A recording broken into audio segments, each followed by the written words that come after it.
시장에 대한 긍정적 뷰를 가지고 있는 투자자들이 아직까지 여전히 많고 올해 시장에 대해서도 상당히 상승에 대한 뷰로 판단하는 투자자들이 많기 때문에 쉽게 돈은 빠져나가지 않는데 어떠한 투자가 될 만한 종목과 섹터를 현재 찾고 있는 중입니다. 단기적으로 보면 개인이 투자하는 자산이기 때문에 소형주 중심으로 해서 투자처를 마련해 가지 않겠느냐. 이것도 맞는 부분이 있지만 네. 개인들이 꼭 소형주만을 투자하는 것이 아니고 굵직굵직한 돈들은 그렇긴 또 하죠. 대형주 중심으로 해서 투자처를 찾고 있는 현상들이 많이 나타납니다. 인정. 네. 네, 그래서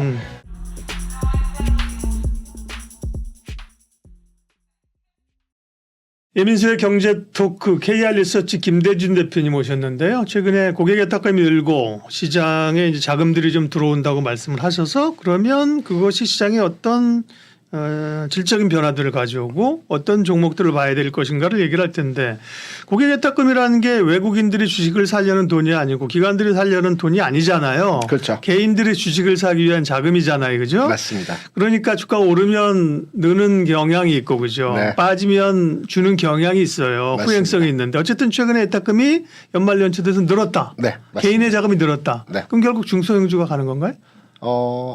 현재 중소형주가 그런 내용을 기반으로 해서 움직이고 있죠. 예. 최근에 시장에서 핫한 그 섹터라고 할까요? 핫한 이슈에 의한 움직이는 흐름들을 보게 되면 단기적으로 최근 이제 흐름이 나오고 있는 종목들에 대한 내용들 한번 제가 짧게 이제 그림으로 네네. 한번 준비를 해봤습니다. 예. 연초, 연말 시즌 즈음에서 위성, 항공, 대북 관련 견제 이런 내용으로 해서 위성 관련 업체들이 또 방산과 맞물려서 주가 네, 상승의 네. 흐름이 진행이 됐습니다. AP위성 같은 종목이 최근에 가장 탄력적인 흐름에서 선도적으로 돈이 이쪽으로 쏠리는 현상들을 보여줬죠. 네. AP위성을 비롯해서 항공 관련주들이 그렇게 많지가 않습니다. 그러다 보니까 돈은 많은데 뭔가 시장에서 움직일 만한 이슈를 계속 생산해 내다 보니 과거에 움직였던 초전도가 또 최근에 움직이기 시작했어요. 초전도 종목이 이제 신성 델타테크가 움직이다가 그전에 좀 우주항공 관련해서는 컨택이라고 새로 상장한 요 종목이 또 좀 수급이 들어왔고 그죠? 네네, 그렇습니다. 몇 종목 안 되고. 그렇죠. 네. 그리고 초전도에 이제 수급이 초전도체. 다시 이동하면서 네. 여기서 또 확산되고 있더라고요. 예. 상한가 들어가는 종목이 또 생성되고 신성 델타뿐만이 그렇죠. 네. 아니고 확산되는 과정. 그런데 초전도체 같은 경우에도 종목이 많지가 않아요. 그러다 보니까 최근에 이제 GPT 스토어, 네. 그 관련 종목들이 한 4-5 종목 정도가 핵심 종목인데 네. 그쪽으로 또 돈이 몰리고 있어요. 근데 결론적으로 말씀드려서 해당 종목의 시총이 3천억, 5천억 또 작은 종목 2-3천억 정도밖에 안 됩니다. 그렇죠. 시장에 지금 유동성적 측면에서 보게 된다라면 뭐 55조, 56조, 57조 한때는 59조까지 갔지만 이 유동성이 바로 빠져나가지는 않는다고 보고 있거든요.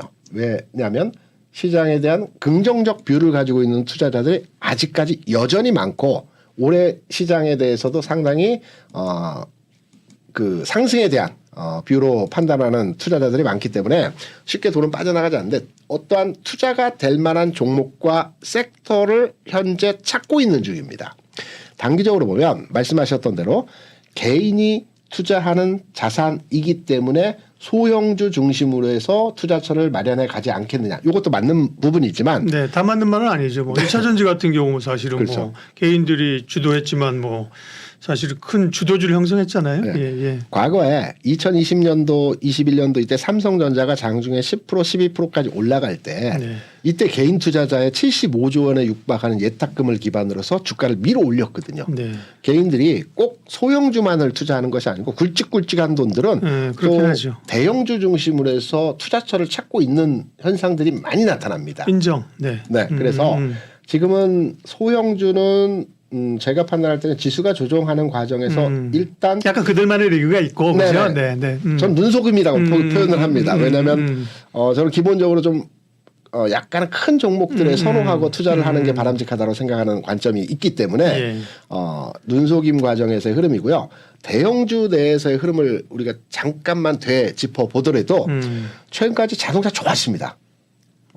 지난주 그 전주 흐름에서 기아를 필두로 해서 자동차 산업에 대한 긍정적인 전망, 시장에 대한 평가들이 굉장히 우세했거든요.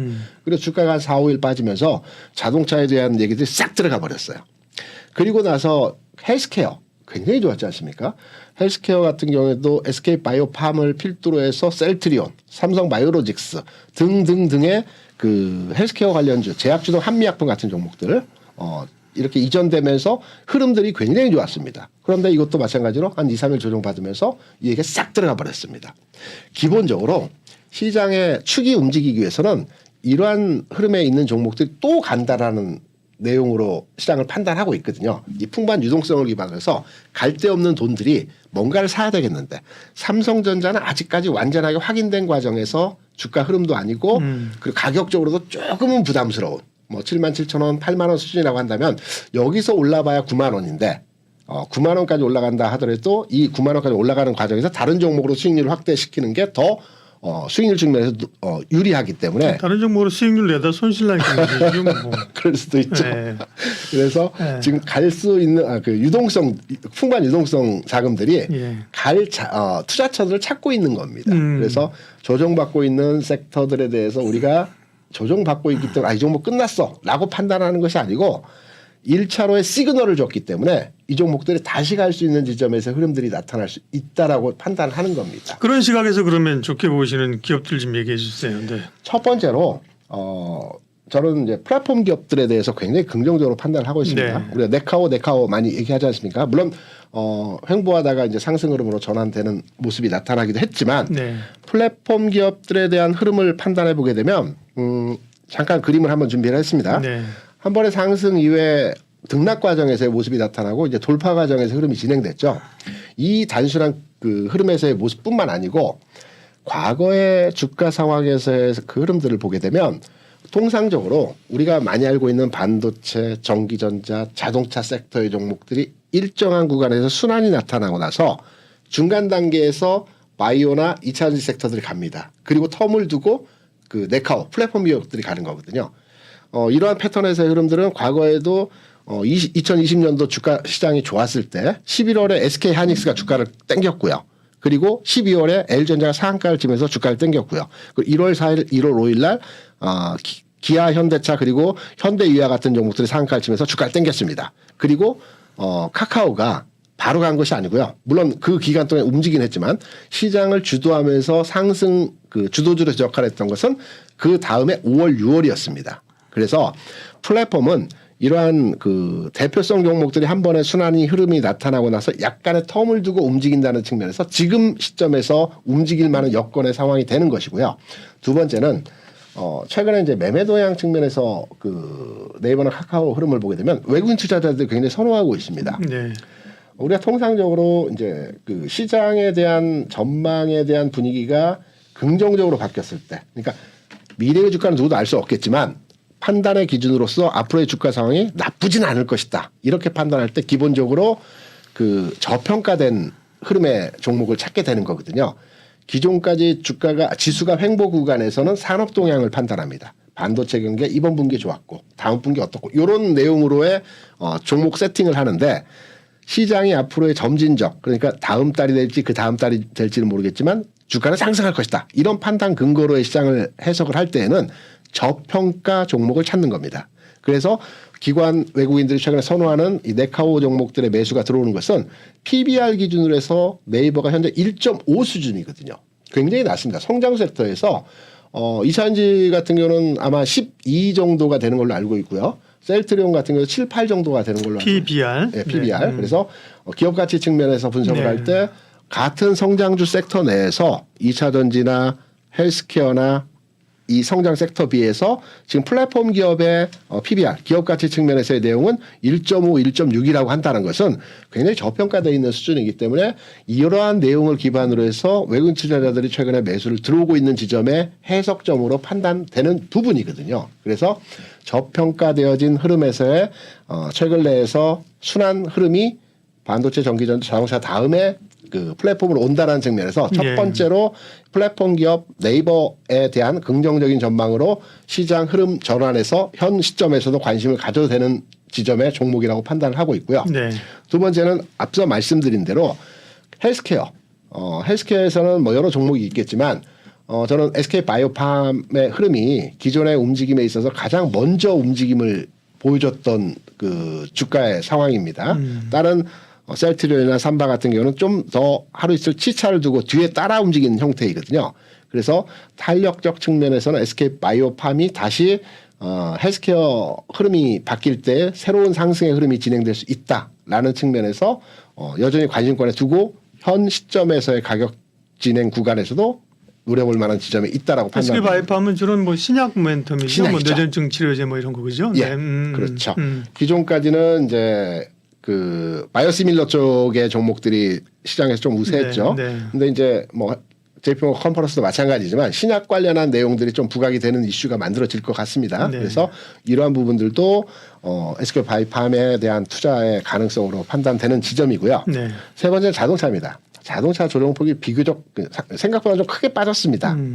그런데 여전하게 다시 간다라고 한다면 기아 같은 종목 다시 가야 되는 측면에서의 그 흐름이 나타나. 현대차보다는 기아가 탄력적이다. 그렇죠. 왜냐하면 그 지난해 이제 정부의 수출탑을 이제 그 주고 시상식을 하지 않습니까? 현대차가 300억 불, 기아가 200억 불 그 수출을 했고요. 그리고 전기차 시리즈 내에서 EV 시리즈가 기아에서 나오는 시리즈고, 그리고 올 상반기에 현기차가 7개 신차를 발표하는데요. 그 중에 이제 기아차가 5대 됩니다. 그래서 기아가 좀 더 이슈화될 수 있는 내용이기 때문에 자동차 업종을 투자한다라고 한다면 예. 현대차보다 기아가 좀 레벨 자체가 그죠. 기아는 그렇죠. 이제 예를 들면 추세로 주봉 정도 보면 조정인데 현대차는 이제 같은 조정이지만 조금 이제 위협스러운 조정이고 시총도 뭐 별 차이가 안 나네. 네, 깜짝 많이 놀랐네요. 올랐습니다. 많이 올랐습니다. 현대차가 지금 39조고 기아가 35조예요. 네. 야, 거의 비슷한데? 역전될 가능성도 있습니다. 이렇게까지는 보통 뭐 예를 들면 현대차가 한 40조면 기아는 20조, 30조, 네, 그렇죠. 30조, 25조 이렇게 됐는데 과거에 그랬죠. 거의 뭐 시총이 같이 붙었는데요. 네, 저도 기아차를 타고 있습니다. 예, 기아. 네. 그래서 자동차 하면 기아를 좋아요. 이제 예. 관심 가셔야 될 것 같고요. 제가 이제 딱 사고 싶은 종목은 현대 오토웨버입니다. 이제 내일 모레 이제 그 라스베가스에서 CES 2024를 이제 개최하지 않습니까? 네. 저는 이 CES 2024를 굉장히 그 키워드가 뭐가 될지에 대해서 굉장히 궁금하고요. 주목하고 있어요. 다들 뭐 AI라고 지금 얘기하잖아요. 굉장히 많습니다. 키워드가 지금 뭐 AI도 있고 모빌리티 쪽에 자율주행도 있고요. 네. 그다음에 AI 헬스도 있고요. 뭐 등등등 굉장히 많은데 왜 주목하느냐에 대해서 말씀을 드리면 재작년 그러니까 2020 CES의 그 키워드는 그 OLED였습니다. OLED가 선정이 그러니까 시상을 하는 건 아니지만 선정이 되면서 이 OLED 관련주들이 그 당시 해에 주가가 굉장히 좋았거든요. 네. 그리고 지난해에는 AI였습니다. 그래서 AI 관련 종목들의 주가가 물론 꼭 그 이유만은 아니겠지만 산업에 부각이 되는 거죠. 그래서 관련주들이 많이 움직였고요. 그래서 이번 2024에서는 여러 키워드가 있지만 그리고 또 여러 키워드 중에서 무엇이 핵심 과제로의 두각을 나타낼지는 모르겠지만 제가 판단하는 지점에서의 키워드는 모빌리티 부분에 자율주행이 될 가능성도 있다. 그리고 크다라는 측면에서 자율주행 관련 종목 중에서 현대 오토웨버 현 시점에서의 주가 상황과 전반의 흐름을 보게 될 때에도 한번 노려볼 만한 지점에서의 가격 진행이다. 그리고 CS 2024 여기에서 어떤 부각되는 내용들의 흐름들 현대차에서도 이제 출품하고 여기에 이제 자율주행들이 또 가세되고 하는 과정에서 관련 주가의 흐름도 개선되는 상황에서의 모습이 나타날 여지가 있다라는 측면에서 현대오토웨버도 현 시점에서 관심을 가져도 된다라는 측면으로 이해를 하고 있죠. 네. 그러니까 예탁감이 늘어나고 관심 가질 기업으로 일단 준비하신 기업은 여기까지인 네, 거죠. 여기까지입니다. 예, 제가 그걸 알고 이제 추가적인 질문을 해야 되는 거니까.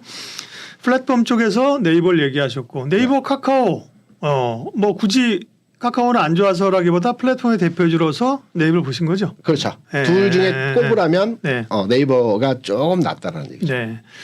바이오 쪽에서는 SK 바이오팜을 네. 보셨고 자동차는 현대차보다는 기아. 네, 그렇습니다. 그다음에 현대 오토웨버. 네, 오토웨버. 지금 말씀하신 종목들은 기업들은 그러면 우리가 시기적으로 시차적으로 보면 네. 이 소위 이제 어느 정도의 좀 뭐 1월 혹은 1분기 그렇게까지 멀리는 안 아니에요? 가고요. 네, 그렇게 멀리까지는 안 가고요. 예. 이번 주 다음 주. 네네. 그러니까 약간 스윙 개념으로 그렇죠. 이번 주 다음 주. 네, 이번 주 다음 주 구간에서의 흐름이 기존의 소형주, 그러니까 초전도체, GPT 스토어 뭐 이런 등등에 몰려있던 시세 흐름들이 네. 자금들이 이제 미국 시장이 어느 정도 안정화를 찾고 우리 시장도 반등의 여지가 나타날 때 다시 대형성 종목으로 흐름이 만들어진다라고 가정을 해본다면 이들 종목이 움직이는 흐름에서의 모습이 나타나지 않을까 해서 네. 1월 중에서 흐름이 개선될 수 있는 여지에서의 종목들이다 이렇게 판단하고 있죠. 네. 그런 시기의 개념으로 보면 반도체는 1월에 뭐 적극적으로 살 수 있는 타이밍은 아닌 거고죠. 그렇죠. 앞서 말씀하신 것처럼 실적을 좀 확인하고 이제 가는 거고요, 그죠? 네. 알겠습니다. 이제 어떻게 보면 1월에 흔들리는 시장에서 걱정이 많았는데 그거는 이제 아까 모두의 시황 얘기하면서 네. 적어도 주가가 쭉쭉 흔들면서 빠지는 국면은 아니라고 보셨고, 아닙니다. 네, 횡보 국면으로 그죠? 우리는 뭐 한 2,500 초반까지 밀고 내려갈까봐 걱정하는 거거든요. 근데 그렇게까지는 안 보셨고 그죠? 네, 약간 횡보 박스권. 우리가 주식 시장에 대한 투자를 하면서 확신과 맹신을 하면 안 되거든요. 그러니까 시장에 대해서 지금까지는 저점을 찍고 리바운딩이 나오는 현상에서의 시장으로 판단하고 있는데 추세 전환점을 하향할 때는 매도를 그러니까 말씀하신 2,500까지 내려가면 추세가 하향화로 전환되는 지점이라고 판단되는 거거든요. 네. 그래서 그렇게까지 내려가면 안 되는 거고 지금 수준에서 횡보하되 여기서 추세점을 하향 돌파하는 지점에서의 모습이 나타난다라고 하면 또 변화해야 되겠죠. 그렇죠. 네. 지금 적어도 그러니까 오늘까지의 자료와 생각을 얘기하는 거죠. 네, 그렇죠. 그렇습니다. 뭐 다음 1월 말에는 어떤 시각이고 2월에는 어떤 시각이죠. 그렇죠. 어떻게 알아요, 그죠? 환경이 바뀌는데 지금으로 봤을 때는 어쨌든 추세적인 추세의 훼손은 아니다 이렇게 보는 거죠. 아닙니다. 그죠? 네, 아니라고 보는 거고. 네. 지금까지는 박스권 또 네. 이제 있을 수 있는 조정폭 그죠? 그렇죠. 네, 그렇게 이제 보시는 겁니다. 네. 네, 오늘 KR 리서치 김대준 대표님과 함께 또 관심 가질 기업까지 살펴봤습니다. 고맙습니다. 상담 약속 홈쇼핑 DB로 당당하게 활동할 설계사 및 관리자를 모집합니다. 오늘은 어디로 가지? 오늘은 누구에게 가지? 오라는 곳도 갈 곳도 없는 고민. 인포벨 보험사업단이 해결해드립니다. 지인 영업, 연구 영업, 개척 영업, NO! 상담 약속 홈쇼핑 DB로 당당하게 활동할 설계사 및 관리자를 모집합니다. 지금 바로 전화하세요. 상담 약속 홈쇼핑 DB로 당당하게 활동할 설계사 및 관리자를 모집합니다. 오늘은 어디로 가지? 오늘은 누구에게 가지? 오라는 곳도 갈 곳도 없는 고민. 인포벨 보험사업단이 해결해드립니다. 지인 영업, 연구 영업, 개척 영업, NO! 상담 약속 홈쇼핑 DB로 당당하게 활동할 설계사 및 관리자를 모집합니다. 지금 바로 전화하세요.